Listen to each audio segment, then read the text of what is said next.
So thank you, everybody, and thank you for the invitation to present here. I'm really excited to talk to you about this work. It'll be evident as the talk goes on that I'm a political scientist and not just like some sort of like data cruncher or something.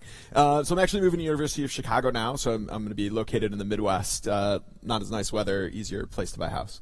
Okay, so if you think about like my work and a lot of other work, like people like me, we're interested in this interesting infusion intersection that's occurring where we have text as data that's basically taking over the social sciences. And when we think about the way text as data has taken over the social sciences and really become pervasive, we can think about things like discovery, where people use things like clustering or topic models to come up with some new organization of text. Or we might think about doing things like measurement, where people go out and they try to measure quantities of interest that have been theoretically relevant for a long time, but we just really haven't had the capacity to do it. In fact, that's where my work has basically sat for most of my career, in this measurement phase. But what's missing from this, and what perhaps is odd, is that social scientists usually aren't interested in just discovery and measurement. If you look at the bulk of papers that happen at social science conferences, what they want to do is they want to make some causal inference. They want to elicit some response. So they want to have some intervention and see how people respond, perhaps in text, or they want to have some text-based intervention and they want to elicit some sort of quantitative response. And so it's odd that text methods haven't addressed this. And so in this talk today, I want to talk a little bit about making causal inferences with text. In particular, I want to highlight an interesting intersection that can happen, perhaps based on the sort of legacy of where these text data methods have been, where we're going to incorporate an explicit discovery phase into the estimation of the causal effects. To do this, I'm going to have two running examples, which will like lay on the table my political science credentials. And so one running example that I have, and indeed my substantive work that I'm interested in right now, is how the government responds to people complaining about things. So this is one example of someone complaining about things. He's complaining, you see his fingers pointed. So this is someone who identifies with the Tea Party complaining in 2009 about the Affordable Care Act. We may also think about complaints now happening regularly. So these are a bunch of people who are in the Herbal Tea Party complaining about Donald Trump. The Herbal Tea Party, it's a joke about left-wing people. It works in the US. Okay, but I want to talk about a particular kind of complaint that's made to the government, and these are consumer complaints. If you've ever had to complain about anything as a consumer, this is probably just like a grab from what you looked like as you're making those complaints. And in particular, I want to talk about complaints that are made to Consumer Financial Protection Bureau.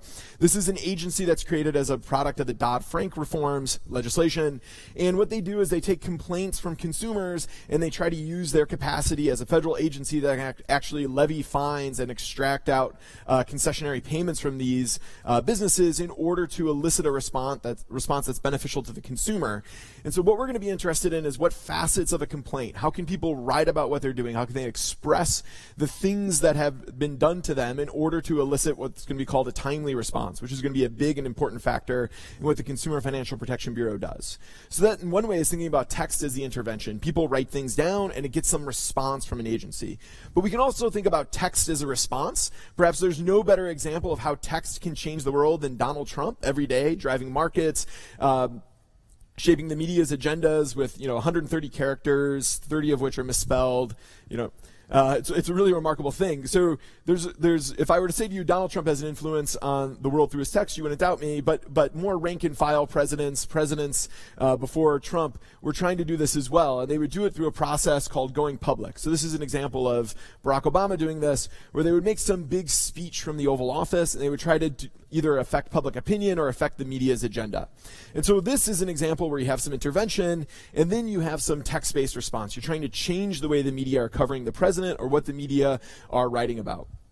And so we're going to think about how to measure that response as well. So here we have two examples where we have text as the intervention, the independent variable, and we have text as the response. And what I want to present to you are two big ideas about why text and causal inference are interesting, or with high-dimensional things it's interesting. So the first is that we're almost always interested in some latent representation of the text when we're doing causal inference. That is, we want to come up with some compression of the text, and that's the thing that we're either going to treat as the treatment or the thing we're going to treat as the dependent variable. But as soon as we're doing that, it becomes interesting to know how we're going to find out this thing we're going to call the G function throughout the talk. How is it that we can go about discovering those features and then credibly estimating the effects? So we have this idea of compression, and the other sort of big idea that I want to take away from the talk is that we're going to use training and test splits, but for different reasons than normally used in machine learning settings. We're not going to use them in order to get credible evaluations of a correct classification rate. We're going to use this in order to avoid a particularly thorny technical issue that I'm going to call an analyst-induced SITFA violation, and we're going to do this for a sociological reason or behavioral reason to try to get people to p-hack less. All right. So let's dive right into this first example where we have the text as the intervention or the treatment. And so we can ask an interesting question, a question that bureaucrats would want to know at the Consumer Financial Protection Bureau, but political scientists would want to know as well. What is it about consumer complaints that could lead to a timely response from businesses? How is it that people are getting this bureau to do what they want it to do? So how might we go about figuring this out? Well, if you've spent time in Silicon Valley or an industry, one way you might try to do this is with an A/B test. Right. So you walk into Facebook or Google or whatever sort of rank and file startup that's hanging out in your local donut shop in Silicon Valley, and they run these sorts of experiments where they have two different complaints. They randomly assign people to read these complaints. The bureaucrats read the complaint. They react in some way, and they're able to pick the best complaint out of this bundle. And so A/B tests are outstanding, but as a social scientist, they're a little they come up a little short because we want to know what is it about the complaint. We don't want to know that the whole entity is better. We want to know about the underlying features that make it better. And so we could think about some other way in which we might try to think about how this text could have some sort of effect. And so we may think that we have some big document term matrix representation of the text, and we may think about just the presence or absence of particular terms, right? And so here I've given an example of this where I've taken this one complaint, and instead of having payment appear in this complaint, we're going to strike it out here. So you can imagine this complaint is the same as that complaint, except payment is missing. And so from this, we could credibly estimate, with sort of procedure, credibly estimate the effect of the word payment on a response. But this is also unsatisfactory as well. Because as social scientists, we're almost never interested in the effect of only one word on a response. Instead, what we're interested in is some underlying feature or representation, some latent aspect of the text and how that elicits a response. So here is a much more common sort of experiment that you're likely to see in the social sciences, where you have a complaint that's been altered in a very particular sort of way. And the way it's been altered is that one small component of it's been rewritten. And so here in complaint A, which we may call treatment 1, we have the original text where someone's expressing that Wells Fargo really sucks. Fair, tough but fair, and that they're going to avoid doing business with them in the future. So that's tough, but you could also imagine that that's off-putting to someone who works at Wells Fargo and likes it, if that person exists. And so you could rewrite this and have a more sort of forgiving statement at the end, which says, I understand mistakes happen. I hope Wells Fargo can improve their procedures in the future, right? So we could elicit, we could randomly assign these two treatments and elicit some response. Critically, what's going on here, in both of these settings, we're, as the analyst, applying a function to this text. The function that we're applying is we're saying we're taking this big text, and we can map complaint A down to a number 1 and complaint A prime down to another number 0. Okay? And we, as the analyst, are doing that. We're saying that's the distillation of this text. So we have this latent representation of the text that we're imposing as the analyst, as the thing that's going to be driving intervention. And it turns out that this is going to be true whether you hand code it or whether it's supervised or whether it's unsupervised. You have this latent representation of the text. It's sort of a general way to think about what's going on with text-based experiments. But for that sort of experiment to work, you have to assume that you know the interesting treatments in advance.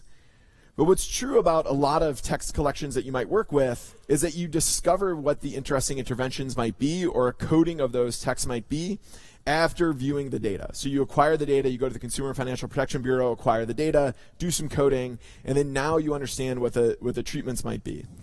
But this then creates this interesting problem for causal inference. How do you think about incorporating that discovery stage within the entire process of the experiment? So what we want to do is we wanted to come up with a methodology that's going to give us an explicit discovery phase while running this experiment.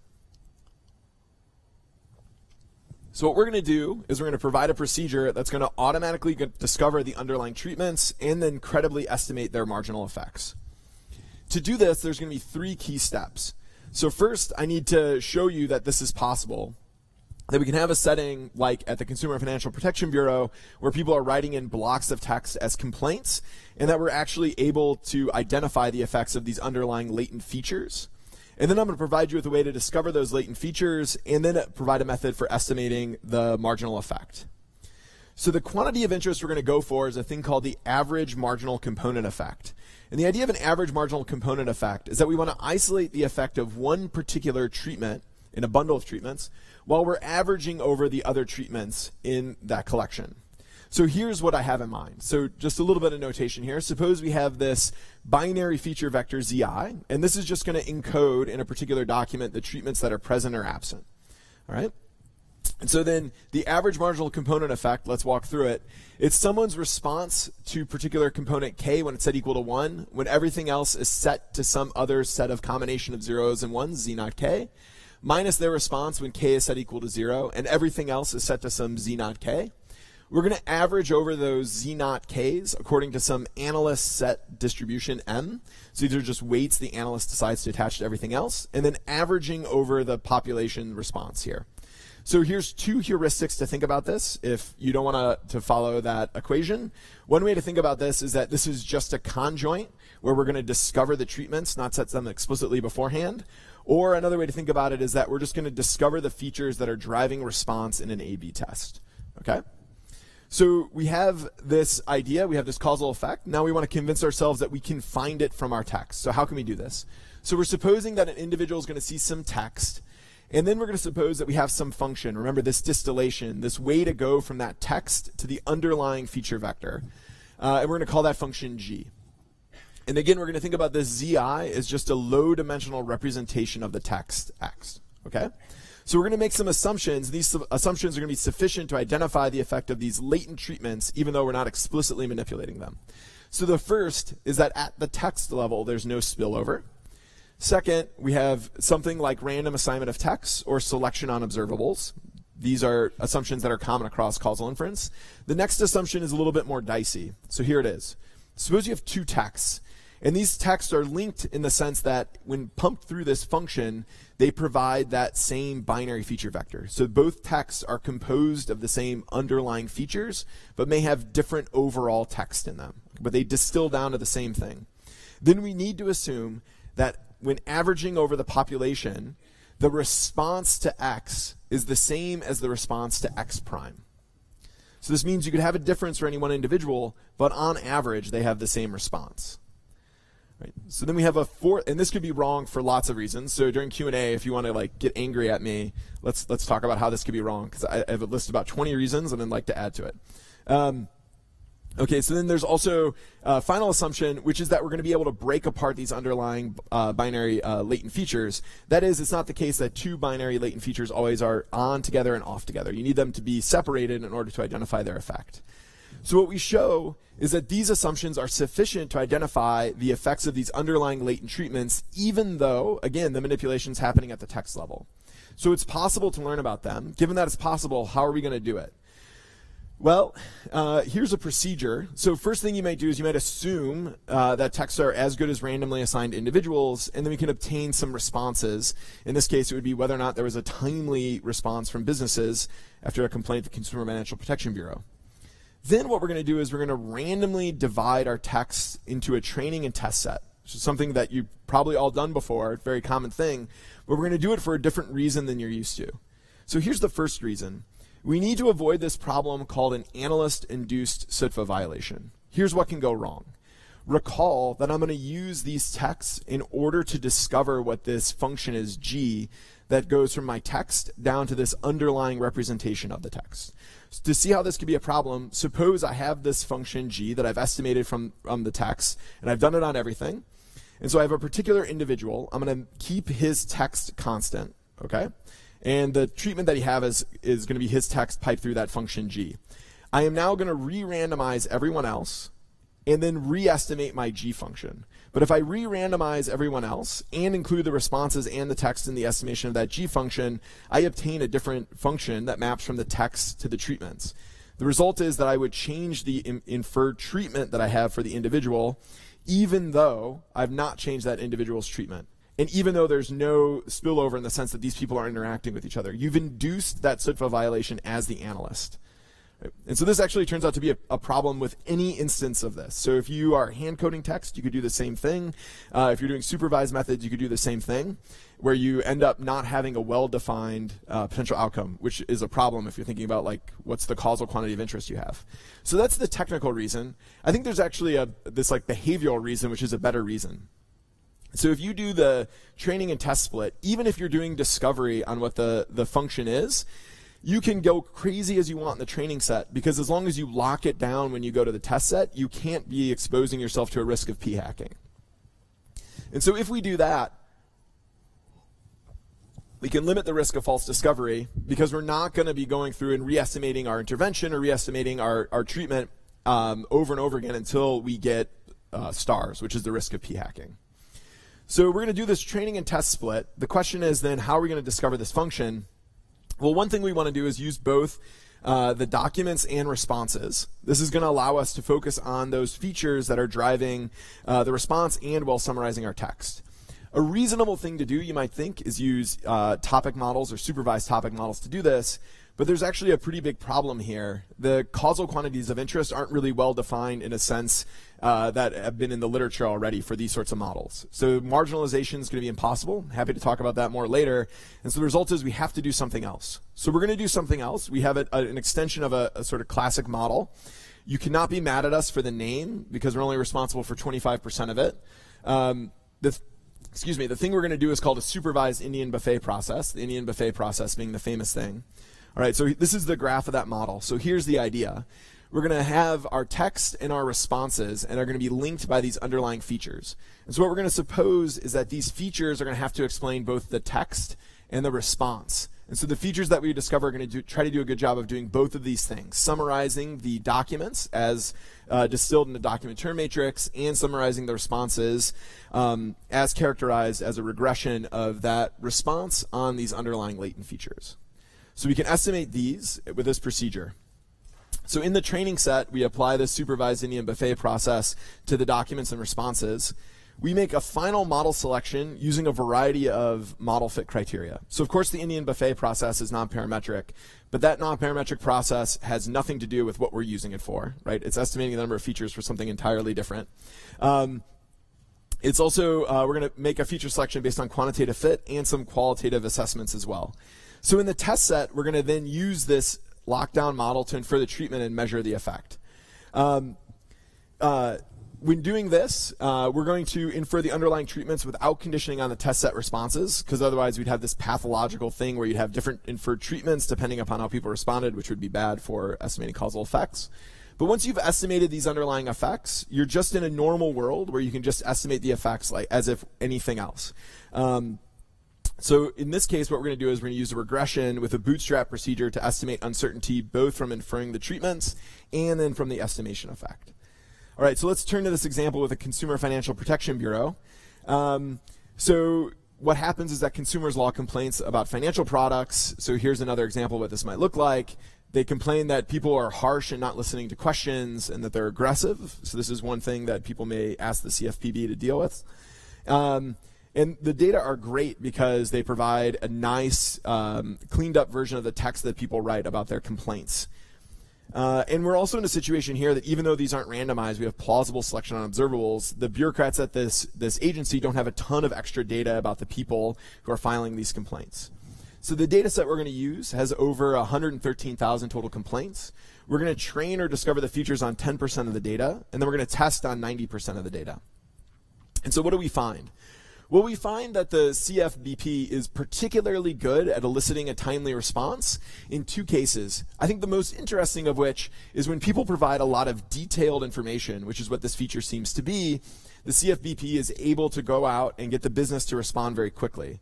The CFBP does a really bad job in instances where people want to modify payments, right? So companies are generally unresponsive when people complain about having to make particular payments, or they want loan modifications. They tend not to get a good response from the agency. And so you may think that this is a bad thing, or that the CFBP is like failing in one of the cases where it could do the most good work, which is getting people sort of off the hook on their loan repayments. I would just say that this is on the margin. In general, the agency does a pretty good job, and these may be the toughest cases as well. So there's lots of other applications of this technology. So we've used it on biographies to understand how people like underlying features of congressional candidates.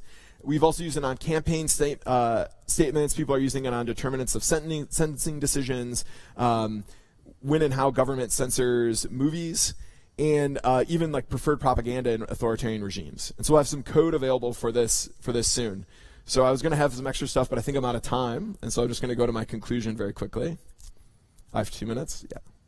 I'll go to the conclusion. Okay. So that was really great stuff on presidents going public. Okay, so what are the sort of big takeaways from this, or the things that I would like the audience to get? So one is a sort of big conceptual idea about what social science research should look like, and that is really a sequential approach to it. And so this stands in contrast to a current movement in political science and economics, which is to make pre-analysis plans to analyze experiments, where the idea is that you know everything that you want to do with your data before you get it, write those rules down, and only follow those rules when you get the data. I think to put a fine point on it, this has been a failed enterprise. And the failure of this enterprise is evident if you go read any pre-analysis plan, which I challenge you to do. It is clear that this is not binding people, which I think is a key difference between the, regulation and incentives. So pre-analysis plans are a regulation that doesn't change incentives. If instead we adopted a sequential approach where people had to replicate their own work, then you've changed the incentives for people to be transparent and not p-hack. And then the sort of train test split that I described here actually is helpful to you in the sense that it's going to allow you to figure out if other people can replicate your work as well. So that's proselytizing or evangelizing or you know, something editorializing maybe. What else has this work done? So in work that we're doing now, we're coming up with ways to test the assumptions and coming up with new causal quantities of interest to think about using things like LDA and supervised LDA. And this framework is really general, and not just general in the sense that we think it incorporates all experiments and sort of causal interventions with text. We think it also works with things like images and roll call voting records. And finally, there's a bunch of ways in which this can be applied. So this talk has been about text as treatment, and this work is also about text as outcome. But we think this sort of causal modeling of discussions where you have text as treatment and outcome, and thinking about how those functions that would distill those texts down could be related is a really important next step. So thank you for your time. Looking forward to your questions.